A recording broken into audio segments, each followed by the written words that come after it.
বেলোল আমরা সবাই মিলে প্রথমবার যাচ্ছি, তাই স্বাভাবিকভাবে আমাদের রাস্তা কিন্তু একদমই চেনা নয়। তাই বেলোল যাওয়ার সময় একটি মজার ঘটনা ঘটে। আমাদের টোটোওয়ালা কাকু কিন্তু এই বেলোলের রাস্তা চেনেন না, তাই অনেককে জিজ্ঞাসা করে আমাদেরকে অন্য জায়গায় নিয়ে চলে গিয়েছিলেন। পরে আমরা বুঝতে পেরে আবার টোটোকে ঘুরিয়ে সঠিক জায়গায় এসে আমরা পৌঁছই।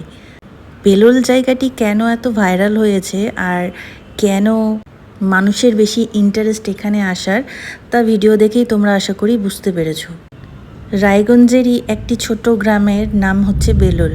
জায়গাটি ভীষণই সুন্দর। বৃষ্টির জল পড়ে এবং জলাশয় সৃষ্টি হয়ে এখানটাতে কিছু জিনিস চাষ হচ্ছে। যারা জানো তারা কমেন্টে অবশ্যই বলবে যে এখানটাতে কি চাষ হচ্ছে, আর যারা জানো না তারা ভিডিওটি শেষ পর্যন্ত দেখো, তাহলেই কিন্তু জানতে পারবে যে এখানে কি চাষ হচ্ছে। আমরা চলে এসেছি বেলোলে। আমি বেলোল বারবার বলতে চাচ্ছি, বেলোল বেলোল, কিন্তু আমরা বেলুর চলে আসছে। আমাকে একটু দেখাও। হ্যাঁ হ্যাঁ গাইজ আমি তো স্প্লিংটাই ভুল করছি বারবার। বেলোল ডাবল ল। অ্যাকচুয়ালি অনেকে বেলুন বলে ভুল করছে, অ্যাকচুয়ালি বেলুন নয়, কথাটা হলো বেলোল। আর আমি তো বেলুর বলছি। আমি এবার বুঝতে পেরেছি বেলোল, দুটো ল আছে, দুটো ল। তাহলে তো বেলুর মঠ হয়ে গেল, মঠটা অ্যাড করে দাও সঙ্গে।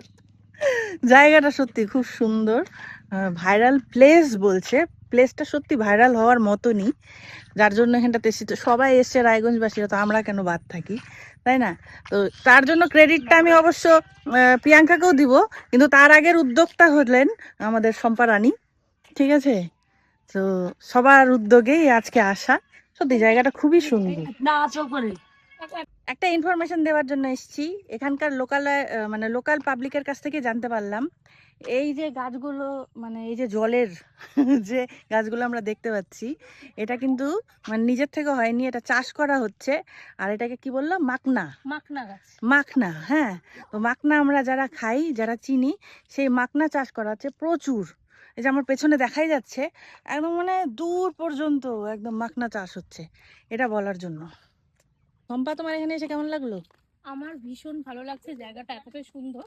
ঠিক সন্ধ্যার আগের মুহূর্তটা এতটা মানে ওয়েদারটা ঠান্ডা হয়ে গেল, সত্যি এখানে একটা আলাদা একটা শান্তি পাওয়া যাচ্ছে এখানে এসে। প্রিয়াঙ্কা, তোমার কেমন লাগছে? ভালো ভালো, শুধু এইটুকু? খুব ভালো। না, খুব ভালো লাগছে, বেশ ভালো। এখন আমরা ফিরছি, কারণ অনেকটাই রাস্তা, টোটো পাবো কিনা এটা একটু সন্দেহ আছে। তো দেখি যেতে যেতে যদি টোটো পাওয়া যায়, কারণ অনেকটা ভেতরে টাউন থেকে। এখন ভগবানের দয়ায় যদি একটা টোটো পাওয়া যায় তাহলে হয়ে যাবে। ঠিক আছে, তাহলে ব্লগটা এখানেই শেষ করছি। আবার যদি আসি তখন আবার একটা ব্লগ বানানো যাবে। তো সঙ্গে আরও অনেক ভিডিও থাকছে, আর প্রিয়াঙ্কাকে মেনশন করে দেবো, শম্পাকে মেনশন করে দেবো। তো তোমরা ওদের আইডিতে গিয়ে ওদের ভিডিওগুলো একটু দেখো, আশা করি তোমাদের ভালোই লাগবে। তো চলো আসা যাক। বাড়ি ফিরবো বলে এক দু পা করে এগোচ্ছি, সেই সময় দেখলাম নিমিষের মধ্যে অনেক লোকজন এসে এখানে জড়ো হয়েছে। এটি হলো বয়েজ কন্টেন্ট গ্রুপ, ইনি এখানটাতে ভিডিও করে যথেষ্ট ভাইরাল হয়েছেন। তো আস্তে আস্তে ওনারাও আমাদের কাছে এলেন, ছবি তুললেন, ভিডিও করলেন। তো বেশ ভালোই লাগলো। তো কেন ভাইরাল হলো জায়গাটি এবার জানতে পারলাম। টোটো ধরবো বলে একটু এগোতেই দেখলাম এখানে একটি চায়ের দোকান আছে, আর চারিদিকের জায়গাটি খুবই সুন্দর। এখানে বসে আমরা একটু চা খেলাম, একটু বিশ্রাম নিলাম, তারপর টোটো ধরে আমরা